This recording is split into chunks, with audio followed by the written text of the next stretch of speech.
بسم اللہ الرحمن الرحیم بسم اللہ الرحمن الرحیم صلی اللہ علیہ سیدنا محمد وآلہ وصحبہ اجمعین رب اشرح لی صدری ویسر لی امری واحلل عقدۃ من لسانی یفقہوا قولی۔ پارہ نمبر 5 سورہ النساء آیت نمبر 34 کا ترجمہ سننے کی سعادت کل سے ہم نے شروع کی تھی۔ اس کا پہلا جملہ مکمل ہوا تھا، آج اس سے آگے ترجمہ سننے کی سعادت حاصل کرتے ہیں۔ آیت کو میں شروع سے دوبارہ پڑھنے لگا ہوں۔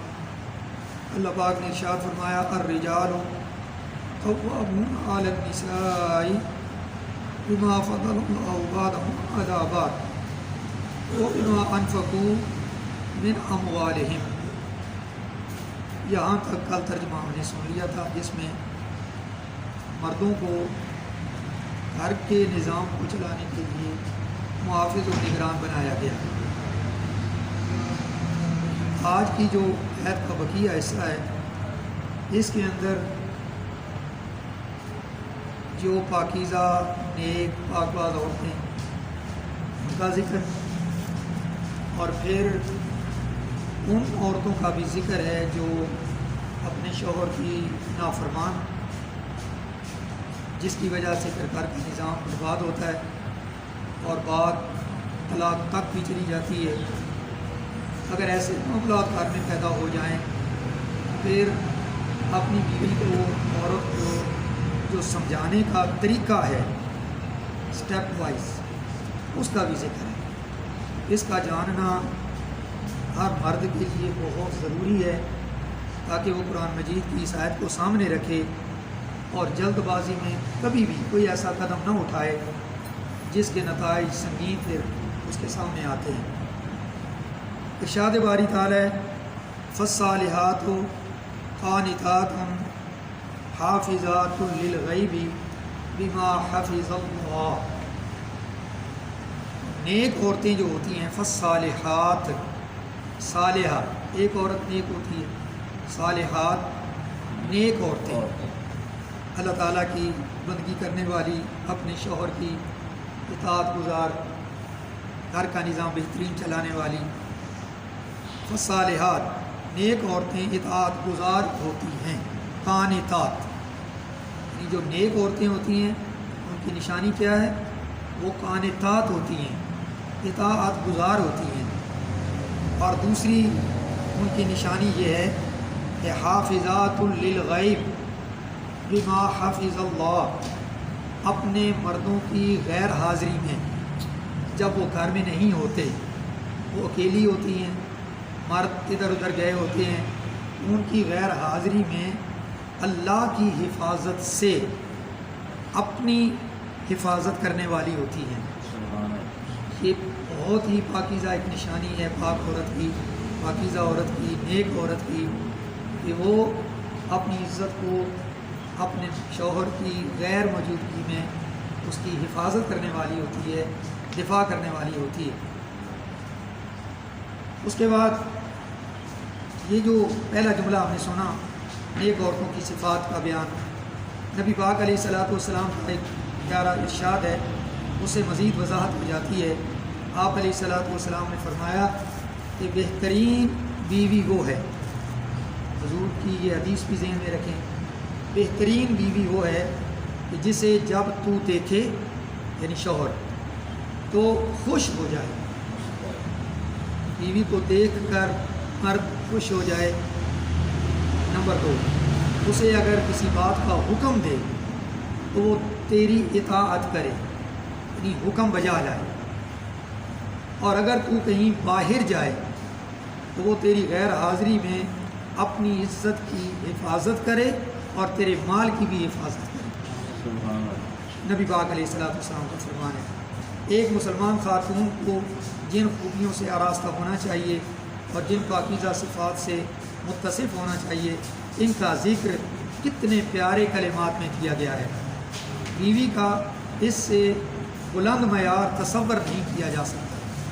ذرا خود سوچئے، اسلام ایک بیوی سے کیا توقع رکھتا ہے اور اس طرح اس کے مقام کو کتنا بلند کر دیتا ہے، اور اس مرد سے زیادہ کوئی خوش نصیب بھی کوئی ہو سکتا ہے جس کی رفیقہ حیات ان خوبصورت خوبیوں کی مالک ہو؟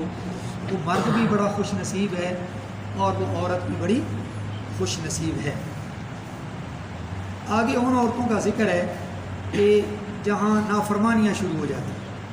فرمایا واللاتی تخافون نشوزہن، واللاتی اور وہ عورتیں تخافون کہ جہاں تمہیں خوف ہو، اندیشہ ہو۔ یہاں پہ اس کا معنی صرف یہ اس بات کا نہیں ہے کہ اندیشہ ظاہر کیا اور گمان کیا تو پھر اگلا قدم اٹھا لیا، نہیں، بلکہ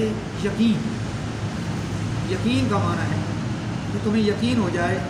نشوز کہتے ہیں نافرمانی کو، یعنی پانچوں انگلیاں برابر نہیں ہوتی۔ اچھی خواتین کے ساتھ ساتھ کچھ عورتیں ایسی بھی ہوتی ہیں جو سخت مزاج ہوا کرتی ہیں۔ ان کی اصلاح کا طریقہ کیسے بیان کیا گیا؟ عورت کے ازراء غرور اور نفرت، خامد کی اطاعت سے انکار کرنے کو نشوز کہتے ہیں۔ خوف سے مراد وہاں و گمان نہیں بلکہ علم و یقین ہوگا۔ اگر تمہیں ان کی نافرمانی کا پورا علم ہو جائے تو پھر اس کا طریقہ کیا ہے؟ فرمایا فَإِذُوهُنَّ، پہلے ان کو آرام سے، نرمی سے، اخلاق سے، پیار سے سمجھاؤ۔ یہ پہلا اس کی اپنی ذمہ داری ہے مرد کی کہ جب وہ دیکھے کہ میری بیوی جو ہے وہ نافرمان ہے، کہنا نہیں مانتی، میرے مال کی حفاظت نہیں کرنے والی، بغیر اجازت کے باہر چلی جانے والی، پتہ ہی نہیں، تو کیا کرے؟ فَإِذُوهُنَّ، پہلے پیار سے سمجھائے، آرام سے سمجھائے، اخلاق سے اس کو سمجھائے۔ پہلا قدم ہی غصے سے بے قابو ہو کر انتہائی قدم اٹھا لے تو بہت بڑا نقصان ہوگا۔ نرمی سے سمجھائے، اگر اس کا نرمی سے سمجھانا مؤثر ثابت نہ ہو تو اب وہ مرد کیا کرے؟ تو قرآن مجید نے اگلا جملہ دیا ہے، اس کے بعد اگلا سٹیپ دیا، اگلا قدم دیا ہے، اور وہ یہ ہے کہ وَاهْجُرُوهُنَّ فِي الْمَضَاجِعِ۔ دوسرا قدم یہ ہے کہ اگر ایسا نہیں ہو رہا، وہ سمجھ نہیں رہی، تو پھر وَاهْجُرُوهُنَّ، ان بیویوں کو اپنے سے الگ کر دو، فی المضاجع، اپنے بستر سے۔ میں بڑا آسان ترجمہ کر رہا ہوں، یہ تھوڑا نفرت کا اظہار ہے نا، غصے کا اظہار ہے کہ ان اپنی بیویوں کو اپنے بستر سے الگ کر، مطلب رات الگ بسر کرو، الگ سو جاؤ۔ وَاهْجُرُوهُنَّ فِي الْمَضَاجِعِ، اور محبت بری باتیں ان سے کرنا چھوڑ دو۔ یہ بھی ایک سمجھانے کا طریقہ قرآن نے بتایا ہے، اور یہ پیار نرمی کے بعد کا دوسرا قدم۔ وہ عورت جس میں شرافت کی حص ابھی زندہ ہوگی تو وہ تمہارے اس رویے کو دیکھ کر فوراً اپنی اصلاح کر لے گی، لیکن جس کی حص جو ہے وہ شرافت والی مر چکی ہے، تمہارے اس قدم سے بھی وہ نہیں سمجھ نہیں رہی، یہ طریقہ کار بھی مفید ثابت نہیں ہو رہا، تو اب کیا کریں؟ تو پھر قرآن مجید نے تیسرا قدم، تیسرا سٹیپ جو ہے وہ بتایا ہے، اور وہ ہے وَاضْرِبُوهُنَّ۔ وَاضْرِبُوهُنَّ، اگر وہ پھر بھی باز نہ آئیں تو پھر ان کے اوپر ہاتھ اٹھاؤ۔ اب تیسرے قدم پہ جا کے اضربو، ضرب کا مطلب ہوتا ہے مار، ہاتھ اٹھانا، لیکن یہاں پہ علماء نے لکھا کہ مار ایسی سخت نہ ہو جس سے جسم پر چوٹ آ جائے، اور اگر کہیں مارنے کی نوبت آئے، حضرت ابن عباس نے تو یہاں تک اس کی وضاحت فرمائی ہے کہ اگر یہ تیسرا قدم آ جائے، مارنے کی نوبت آ جائے، تو مسواک، لکڑی کی مسواک کیا ہوتی ہے، یا اس قسم کی کوئی ہلکی پھلکی چیز یہ لینا تو یہ اس کو ایسے مارے. تو مطلب مار یہ نہیں ہے کہ اس کو زخمی کر دے, اس کا کوئی عضو توڑ دے. یہ بھی نفرت کا ایک اظہار ہے. پہلے اس نے سمجھایا نرمی, پھر تھوڑا الگ ہو گیا, نہیں وہ بھی تھوڑا غصے کا اظہار تھا. اور اب یہ ہے کہ کوئی ہلکی سی مسواک وغیرہ چیز اٹھا کے اس کے جسم کو ایسا کیا نا, تو یہ بھی ایک شدید غصے کا اظہار ہے. اور آج کل جس طرح جاہل لوگ جو ہیں وہ اپنی بیویوں کو بھینسوں کی طرح مارنا شروع, قطعاً اسلام نے اس کی اجازت نہیں دی. آگے فرمایا فَإِنْ آطَعْنَكُمْ, یہ 3 سٹیپ اٹھے. اب اس کے بعد ان اگر آطَعْنَكُمْ, وہ تمہاری بیویاں تمہاری اطاعت کرنے لگیں, راہ راست پہ آ جائیں, تو اب کیا کرو, فَلَا تَبْغُوا عَلَيْهِنَّ سَبِيلًا, تو لا تبغوا, اب تلاش نہ کرو, علیہن, ان پر, ظلم کرنے کے لیے, سبیلا, کوئی راستہ. تو پھر اب تمہیں بھی قرآن نے سختی سے روک دیا ہے کہ اگر وہ اپنی ان حرکتوں سے باز آ گئی ہیں جن کی وجہ سے تمہیں تکلیف ہو رہی تھی, گھر کا نظام خراب ہو رہا تھا, اس نے اپنی اصلاح کر لی ہے, تو تمہارا بھی فرض ہے کہ تم اب پھر اس کو کسی ڈھیلے بہانے سے پریشان نہ کرو. فرمایا یہاں پہ ان اللہ کان علیٰ کبیرہ, اللہ تعالیٰ کی 2 صفتیں آ گئی ہیں کہ یہ بات ذہن میں رکھیں.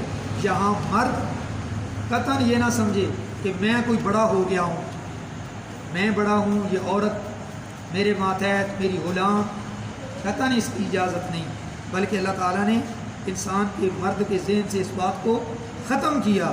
ان اللہ, یہ بات ذہن میں بٹھائیں, بے شک اللہ تعالیٰ کانا ہے علیًا, سب سے بلند و بالا, اور کبھی اللہ سب سے بڑا بھی ہے اور بلند و بالا بھی اللہ کی ذات ہی ہے. بڑا بننے کی کوشش نہ کرنا, فقط اپنے گھر کی اصلاح کے لیے اور اپنی بیوی کی اصلاح کے لیے. اگر کہیں کوئی خرابی ایسی جگہ ہو گئی ہے جس سے گھر کا نظام جو ہے وہ برباد ہو رہا ہے, اس کو درست کرنے کے لیے قرآن مجید نے ہمیں یہ راستہ بتایا ہے. اب جو لوگ اس راستے پر چل کر عمل کرتے ہیں, یقیناً اس گھر میں برکت ہوگی, اللہ کی رحمت بھی ہوگی, اور جو ہلکی پھلکی خرابی آ گئی ہے وہ دور ہو جائے گی. اللہ پاک ہم سب کو قرآن مجید کی ان تعلیمات کے مطابق اپنے اپنے گھروں کو اور اپنے گھروں کی اصلاح کرنے کی توفیق عطا فرمائے. آمین.